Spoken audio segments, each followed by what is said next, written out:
ধরবেন। আমরা ঘটনাস্থলের একদম কাছে আপনাদের হাসপাতালটি, এবং একে একে রোগী আসছে। এখন পর্যন্ত আসলে মানে রোগীর অবস্থা কিরকম পাচ্ছেন, কোন বয়সী পাচ্ছেন?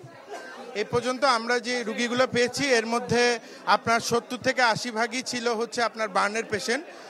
ওরা 70 থেকে 80 ভাগ আসলে বার্নের আক্রান্ত হয়েছে এবং ইতিমধ্যে কিছু ডেড বডিও পাওয়া গিয়েছে এবং আমরা অতি সত্বর আমরা ঢাকা মেডিকেল কলেজে বার্ন ইউনিটে পাঠাতে সক্ষম হয়েছি এবং আমাদের এখানে দক্ষতার সাথে চিকিৎসা চলছে এবং এখনও আসলে আসছেন, আহতরা আসছেন এবং আমরা চিকিৎসা দেওয়ার চেষ্টা করছি সর্বাত্মকভাবে।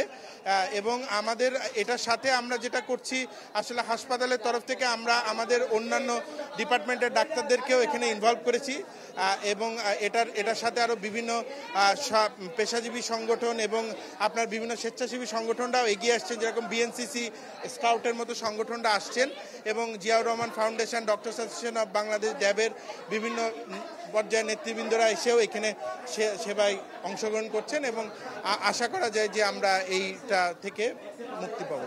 কিছুক্ষণ আগেই আমরা একটা মরদেহ আসলে ফায়ার সার্ভিসের প্যাকেটে মোড়ানো আমরা দেখতে পেলাম। এটি কি এই বিমান দুর্ঘটনারই কোনো নিহতের মরদেহ কিনা? আসলে আমার এই বিষয়টা সম্বন্ধে পুরোপুরি জানা নেই। আমরা এই বিষয় সম্বন্ধে পুরোপুরি জানলে সেই বিষয়ে করবো আর কি। হ্যাঁ, মৃতের ঘটনা কি এখন পর্যন্ত আপনারা পেয়েছেন কিনা, কোনো মৃত্যুর ঘটনা?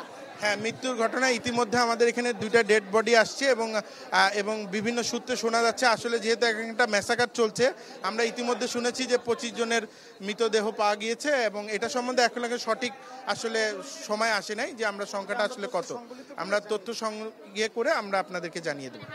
এই হাসপাতালে 2 জনের মরদেহ ইতিমধ্যে 2 জনকে পেয়েছি। হ্যাঁ, কত বছর বয়সী কিংবা তাদের পরিবার পরিচয় নিশ্চিত করা গিয়েছে কি?